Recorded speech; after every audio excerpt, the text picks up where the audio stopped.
The conference room was a tomb, cold and smelling of expensive tobacco and impending betrayal. Outside, the city skyline was a jagged silhouette of glass and greed, but inside, the silence was a weapon.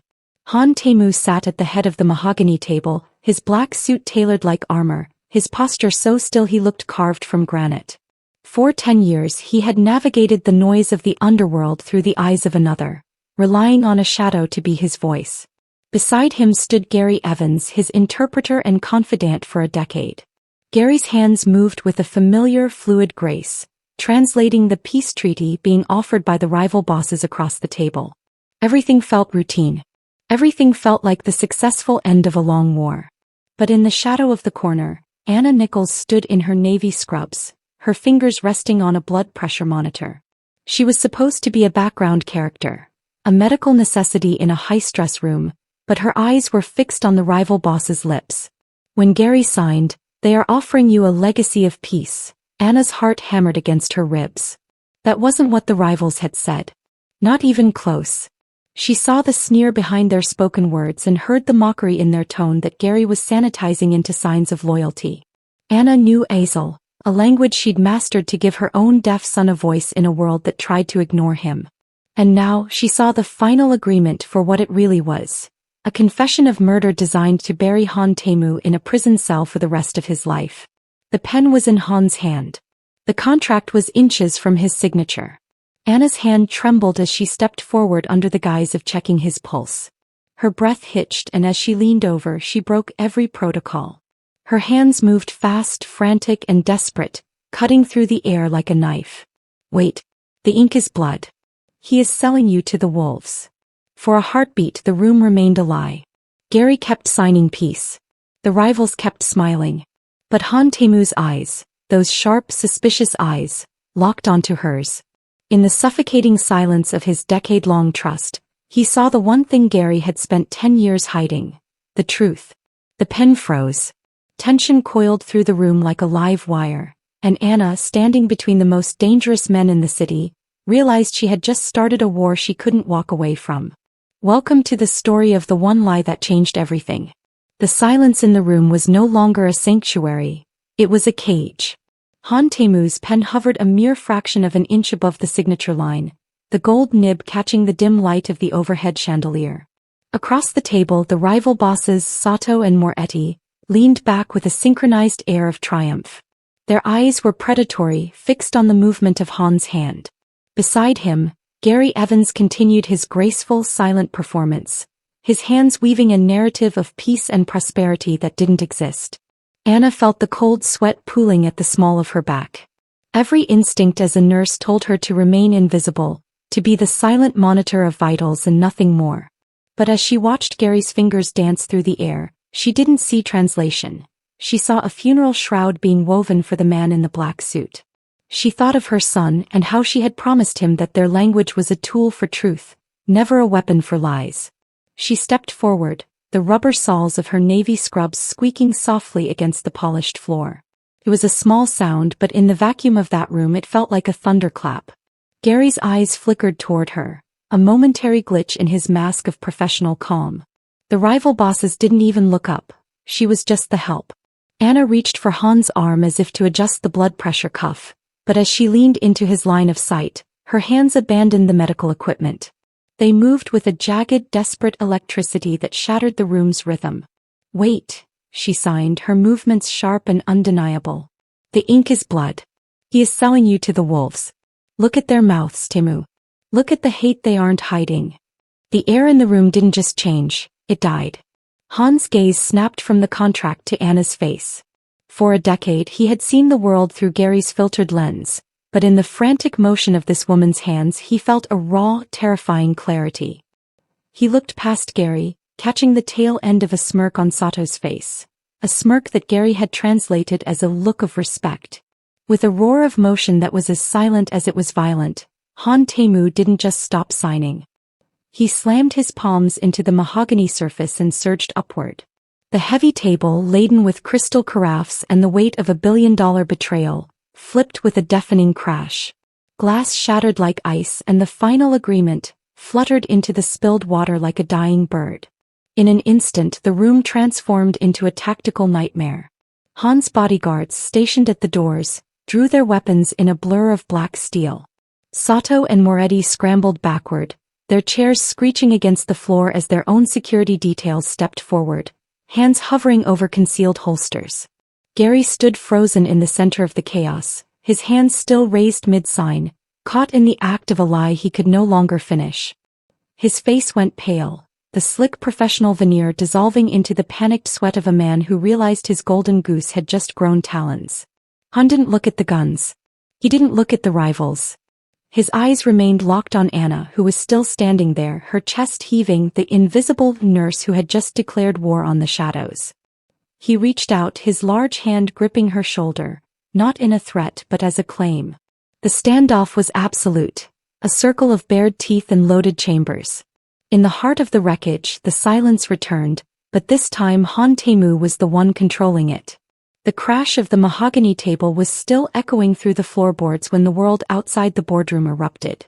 Behind the heavy double doors, the muffled thud of suppressed gunfire signaled that the piece had been a lie long before the pen touched the paper. In the center of the storm, Tae-Mu's hand remained like a vice on Anna's shoulder. His face was a mask of calculated fury, his eyes scanning the room not for an exit, but for the depth of the betrayal. Gary Evans had backed into the far corner, his hands no longer signing but reaching into the waistband of his trousers. But Han's lead enforcer, a man known only as Kale, was faster. Kale didn't aim for the rival bosses. He stepped directly in front of Anna, his massive frame creating a wall of Kevlar and muscle between her and the room's sudden collection of bared steel. "Go!" Kale shouted, the word vibrating through the air, a sound Han couldn't hear but felt through the floor. Han didn't need to hear it. He saw the red laser dots dancing across the wallpaper, originating from the ventilation grates. Gary hadn't just brought a lie, he had brought a cleanup crew.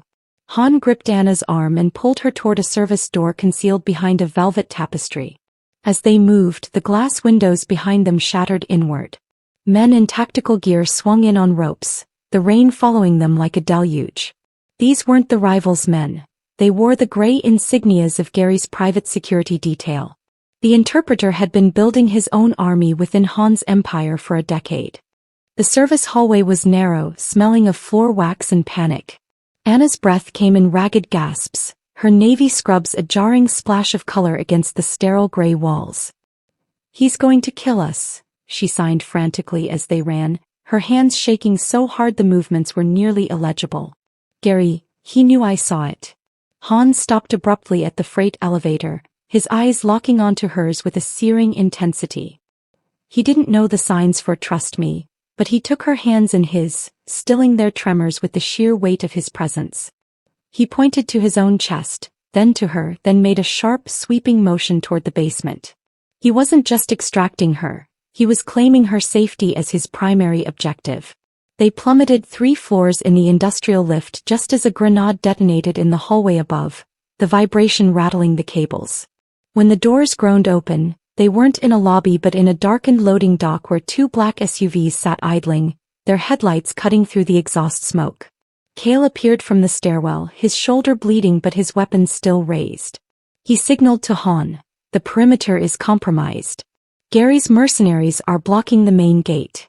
Han shoved Anna into the back of the lead SUV, sliding in beside her. As the vehicle roared to life and tires screeched against the concrete, Anna looked back through the tinted glass. In the rearview mirror she saw Gary Evans standing on the loading dock, flanked by men in tactical masks. He wasn't signing anymore. He was holding a radio, his mouth moving in a cold, silent command that needed no translation. They were no longer in a boardroom, they were in a hunt.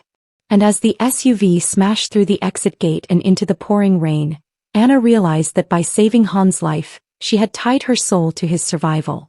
The SUV screeched to a halt deep within the bowels of a mountain on the city's outskirts, where the humid air of the storm was replaced by the sterile, recycled oxygen of Tae-Mu's private sanctum. The vault was not a room of gold or weapons, but a cathedral of light and glass. Floor-to-ceiling servers hummed with a low, choral vibration, and the walls were covered in high-definition monitors that flickered to life as Han approached. Anna stepped out of the vehicle, her navy scrubs wrinkled and stained with the sweat of a woman who had just outrun a firing squad. She looked at the screens, thousands of hours of archived footage, a decade of Han's life captured from every conceivable angle. Every meeting, every negotiation, every private moment of the last 10 years was stored here in digital amber. Han moved to a central console, his movements sharp and precise. He didn't look at Anna. He was staring at a specific folder dated 3 years prior. With a flick of his wrist, a video expanded to fill the main screen. In it, Han was sitting across from a government official, and Gary Evans was positioned perfectly in the frame, his hands moving with the same practiced grace Anna had seen in the boardroom. Han gestured to the screen and then to Anna, his eyes burning with a silent, desperate question. He needed to know if the rot went all the way to the core. Anna took a seat at the console, her fingers hovering over the playback controls. She felt like an archaeologist uncovering a mass grave. She hit play. The audio through her headphones was crisp. The government official was demanding a bribe, his voice oily and arrogant. But as Anna watched Gary's signs on the screen, she felt a chill that had nothing to do with the bunker's climate control. "He's telling you the official is apologizing," Anna signed, her hands moving slowly so Han wouldn't miss a single nuance. "He's telling you the deal is moving forward because of your honorable reputation. But the man on the tape, he's threatening to shut down your entire shipping line unless you pay him double." Han's jaw tightened until the bone looked ready to snap. He tapped the desk and the screen jumped back 5 years, then 7. The process was grueling. Hour after hour, Anna watched the history of an empire being rewritten in real time. She saw Gary Evans systematically alienate Han's most loyal allies by translating their genuine advice as insults. She saw him drive away Han's own family members by signing words of greed and betrayal that were never actually spoken. Gary hadn't just been an interpreter. He had been a filter, a ghost editor of reality who had spent 10 years ensuring that Han Tae-Mu remained utterly alone, surrounded only by the voice he thought he could trust. As the clock on the wall crept toward dawn, Anna clicked on a file from 10 years ago, the very beginning. Her eyes widened. "Wait," she signed, her hands trembling. "Go back to the funeral of your brother." Han froze. He leaned in, his face inches from the screen. On the monitor, a younger, grieving Han stood by a casket. Gary was there, leaning in close, whispering into Han's ear while signing with his other hand. Anna listened to the audio, a recording Gary clearly didn't know existed. "Tae-Mu," Anna signed, tears welling in her eyes as the true depth of the horror surfaced. "He didn't just fail to save your brother. In this tape, Gary is telling the hitman exactly where to find him. He killed your family to make himself your only family." The silence in the vault became absolute. Han Tae-Mu didn't move. He didn't roar. He simply stared at the image of the man he had called his brother-in-arms, realizing that for 10 years, he had been hugging his own executioner. The truth wasn't just in the vault anymore. It was a fire, and it was about to burn everything down. The cold blue glow of the server racks cast long, skeletal shadows across the vault floor, mirroring the fractured reality Han Tae-Mu was now forced to inhabit. The revelation of his brother's death had left a vacuum in the room, a silence more profound than any Han had ever known. But the data didn't care about grief. It only cared about the truth. Anna's fingers flew across the keyboard, her medical training translating into a different kind of precision as she navigated the labyrinth of encrypted ledgers that Gary Evans thought were his private playground. "It's not just the words he stole, Tae-Mu," Anna signed, her hands sharp and weary. "It's the foundation of everything you built."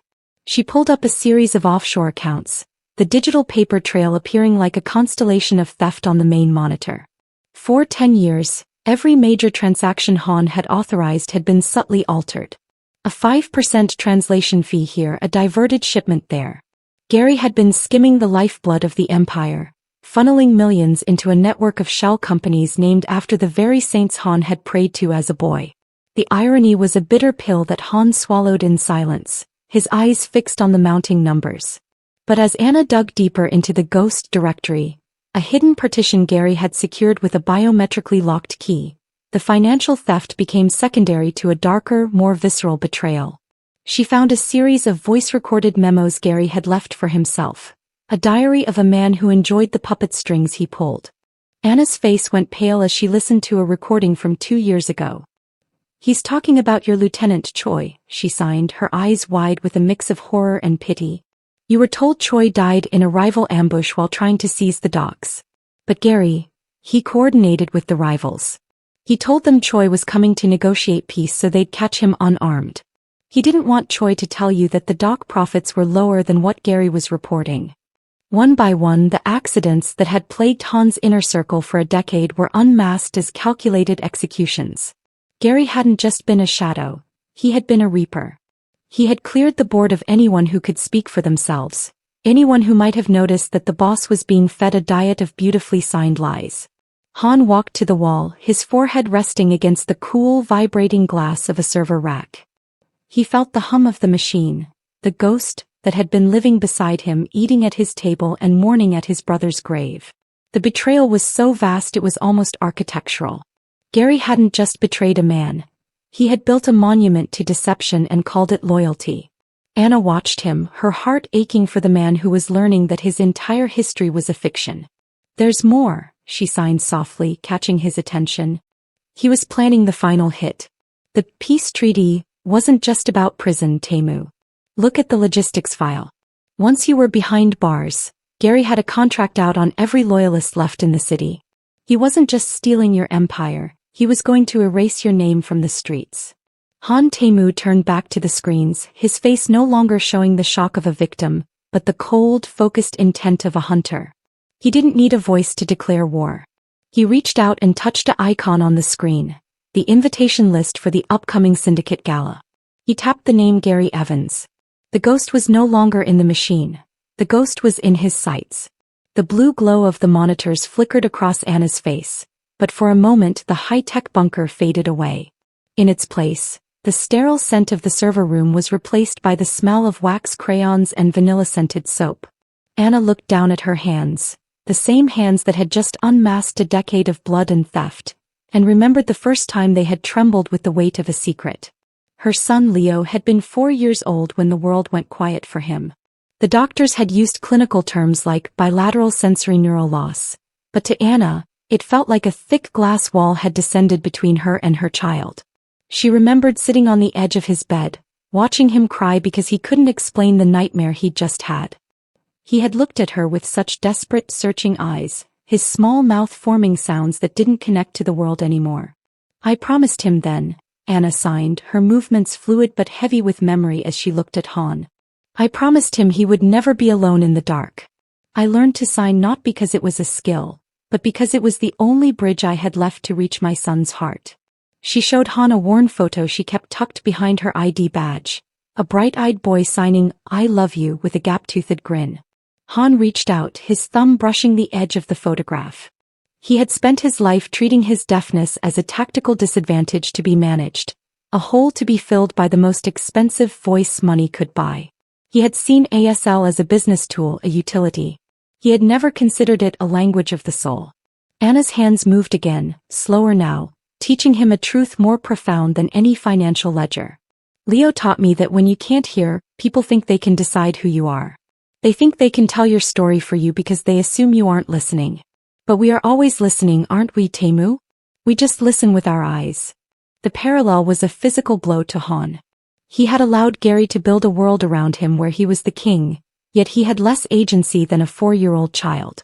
He had ignored the culture of his own silence, fleeing from it into the hands of a predator, while a single mother in a small apartment had embraced that same silence to find the truth. For the first time in 10 years, Han didn't look at the screens for data. He looked at Anna. He saw the calluses on her fingers from years of hard work and the fierce, protective light in her eyes that reminded him of the brother he had lost. The emotional stakes had shifted. This wasn't just about reclaiming a criminal empire or escaping a prison sentence. It was about the dignity of being understood. Han raised his own hand, the hand that had signed death warrants and billion-dollar deals, and imitated the sign for son that Anna had just shown him. It was clumsy, his fingers stiff and unpracticed, but it was the first time in his life he had spoken for himself without a middleman. The silence in the bunker was no longer empty. It was full of Leo's laughter, Anna's sacrifice, and the dawning realization that Tae-Mu's real power didn't come from the men who bowed to him, but from the honesty of the hands that finally refused to be silent. The lesson was complete. The truth was a language, and it was time he learned to speak it. The sanctuary of the bunker felt smaller as the monitors began to bleed red. High-priority alerts flashed across the screens, reflecting a sudden violent shift in the world above. Gary Evans was no longer hiding in the shadows. He was burning the bridge behind him. Anna watched the news feeds as they transitioned from standard financial reports to breaking coverage of a grisly crime scene. The chief of police, a man who had long been a silent thorn in the syndicate side, had been found dead in his home. The evidence left behind wasn't just sloppy. It was a curated museum of Han Tae-Mu's identity. The murder weapon was a registered firearm from Han's private collection, and a piece of blood-stained fabric from one of Han's signature black suits was clutched in the victim's cold hand. "He's doing it," Anna signed, her hands moving with a jagged, frantic rhythm. "He's not just running away. He's making sure you can never come back. He's framing you for the one murder the city won't ignore." Han watched the screen, his face a mask of terrifying stillness. He saw the tactical teams surrounding his primary residence on the monitor, their sirens silent but their intent deafening. Gary had used his decade of intimate knowledge to plant every piece of evidence with surgical precision. To the world, the deaf king had finally lost his mind and struck at the heart of the law. But Gary's move was deeper than a simple frame-up. Anna pulled up an intercepted transmission from the police dispatch. It was a recorded, anonymous tip. The voice was disguised, but the cadence was unmistakably Gary's. He wasn't just pointing the finger. He was providing the coordinates to Han's secondary safe houses. "He's clearing the board," Anna signed, her eyes wide with the realization of the traitor's endgame. "He wants the police to do the work he was too afraid to do himself. If they find you, they won't arrest you, Tae-Mu. They have shoot-on-sight orders because Gary reported you as armed and suicidal." The betrayal had reached its final, desperate form. Gary realized that if Han was alive and free, the truth would eventually surface, so he was transforming the entire state apparatus into his personal hit squad. He was turning Han's own silence against him, knowing that a man who couldn't defend himself with words would be easily painted as a monster. Han stood up and walked to the weapons locker at the back of the vault. He didn't reach for a rifle or a handgun. Instead, he pulled out a small, encrypted drive and a set of high-output speakers. He looked at Anna and made a sign he had never used before, a firm upward strike of the hand that meant to send. He wasn't going to hide in the bunker while Gary dismantled his life. If Gary wanted to use the world's voice to bury him, Han would use the truth to shatter the world's perception. The traitor had made his move thinking the game was over. He didn't realize that for the first time in 10 years Han Tae-Mu wasn't listening to the translation. He was preparing to deliver the original message. They had to move now into the heart of the storm before the cage Gary had built became a permanent tomb. The sirens in the distance were no longer just noise. They were a countdown. Inside the bunker, the air felt heavy with the impending weight of a decade's worth of ghosts. Han stood by the exit, his hand gripping the cold steel of the frame, ready to leave, but Anna remained glued to the monitors. Her eyes were bloodshot, scanning the earliest archives, the digital fossils of a life Han thought he knew. "Wait," Anna signed, her hands sharp and trembling. "Before we go, there is one file left. The night of the docks. 10 years ago." Han's body went rigid. That was the night the world had truly gone silent for him. It was the night his older brother, the only person who had protected him in the cutthroat underworld, had been gunned down in an ambush. It was also the night Gary Evans had appeared, seemingly out of nowhere, dragging a wounded Han to safety and promising to be his voice in a world that had just become a graveyard. Anna hit play on a grainy low-light security feed that had been buried under layers of encryption. There was no audio at first, just the flickering black-and-white image of a rainy pier. She adjusted the frequency, pulling a ghost of a signal from the background noise. Through the static, a voice emerged, clear, cold, and devastatingly familiar. It was Gary. But he wasn't screaming for help. He was standing calm, a radio in his hand, watching from the shadows of a shipping container as Han's brother walked into the light of a warehouse. "He's in position," Gary's voice echoed through the bunker's speakers. "Move in. Make sure the younger one lives. I need him to see me save him." Anna's breath hitched. She watched the screen as the muzzle flashes lit up the dark. She saw Han's brother fall and she saw Gary wait, counting the seconds heartless and precise, before rushing out to play the hero. The deadly lie, Anna signed, her tears finally spilling over. The trust you gave him for 10 years, it wasn't built on a rescue. It was built on a murder. He didn't find you, Tae-Mu. He created the tragedy so he could own the recovery. He allowed your brother to die so you would never look at anyone else but him. Han didn't move. He didn't blink. The silence in his world had always felt like a void, but now it felt like an explosion. Every memory of the last decade, every shared meal, every loyal translation, every time he had leaned on Gary's shoulder in grief, was revealed as a calculated act of desecration. The man who had been his voice, had been the one who silenced the only person who truly loved him. He walked over to the monitor and touched the frozen image of Gary's face from 10 years ago. The betrayal was no longer just about money or power. It was a soul-deep violation that demanded a reckoning. Han looked at Anna, and for the first time, there was no shadow of the victim in his eyes. There was only the cold, hard steel of a man who had finally seen the face of his demon. He reached down and closed the laptop, the screen going black. He didn't need any more evidence. The final audit was complete. The debt was 10 years old and it was time to collect. He signed one word to Anna, his hands steady and lethal. Gala. They stepped out of the bunker and into the rain, the hunt finally moving from the shadows into the light. The Grand Cathedral was a fortress of grief and gold, teeming with the city's most dangerous men. They had gathered for the funeral of the chief of police, the very man Gary had murdered to frame Han. The air was heavy with the scent of lilies and the hushed murmurs of the syndicate leaders, all of whom believed Han Tae-Mu was a fugitive on the run. In the back of the cathedral, Gary Evans stood at the pulpit, draped in a black suit of mourning that looked like it had been stolen from Han's own closet. He was delivering a eulogy, his voice steady and somber, his hands moving in graceful, fraudulent signs for the few deaf associates in the pews.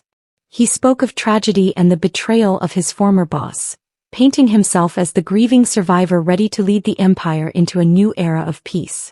Suddenly, the heavy oak doors at the rear of the cathedral swung open. A collective gasp rippled through the pews. Han Tae-Mu walked down the center aisle, his stride rhythmic and unwavering. Beside him, Anna Nichols walked with her head held high, no longer a nurse in scrubs but a witness in a sharp, dark coat. The police officers near the altar reached for their sidearms, but they stopped as Han raised his hand, not in a threat, but to point toward the massive projector screen lowered for the memorial montage. Anna didn't wait. She bypassed the security detail and reached the media booth, slamming the encrypted drive from the bunker into the system. The silence spoke. The cathedral's state-of-the-art sound system didn't play music. It played the raw, unfiltered audio of the dockside ambush from 10 years ago. Gary's voice, cold and transactional, filled the vaulted ceiling. Make sure the younger one lives. I need him to see me save him. The footage shifted. The screen displayed Gary's private ledgers, the ghost directories, and finally, the recording of Gary coordinating the hit on the chief of police just 48 hours prior. The congregation watched in stunned horror as the man at the pulpit was unmasked in high definition. Gary's face went from a mask of grief to a chalky, sweating mess of panic.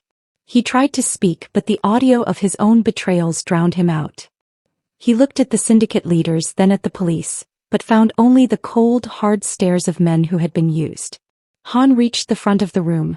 He didn't use a gun. He simply stood before Gary, the height of his power restored by the weight of the truth. As the audio played the recording of Gary mocking Han's silence, calling him a perfect deaf puppet, Han raised his hands.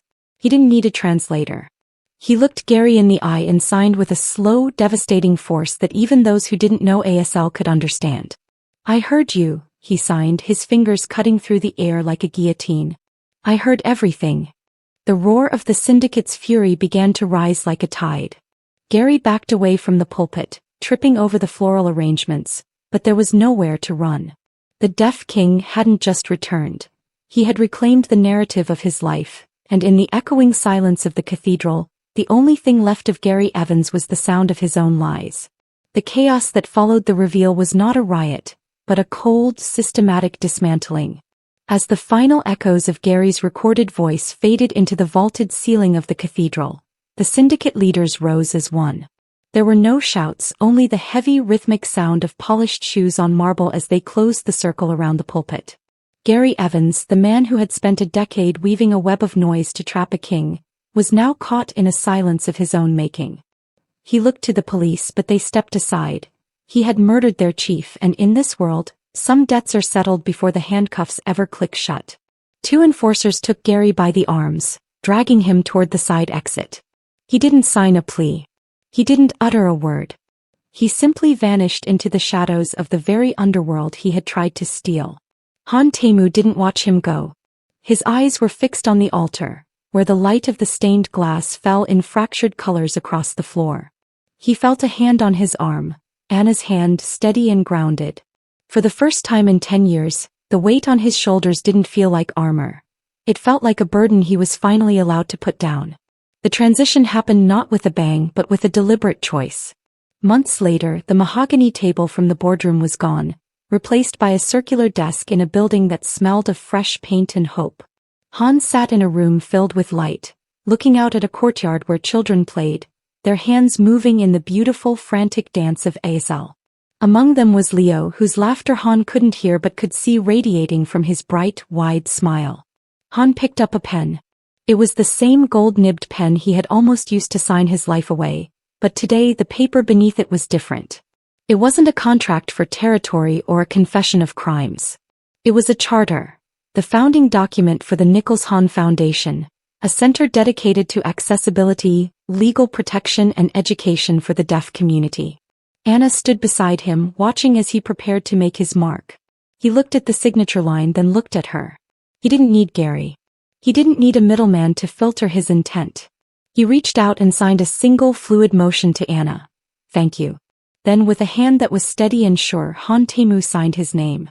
It was the first honest document of his life, a testament to a man who had survived a decade of lies to find a truth worth living for. He wasn't the deaf mafia boss anymore. He was a man who had found his voice, not in the words of others, but in the strength of his own hands and the loyalty of the woman who had dared to speak when the world was content to stay silent.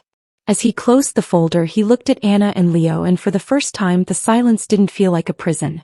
It felt like peace.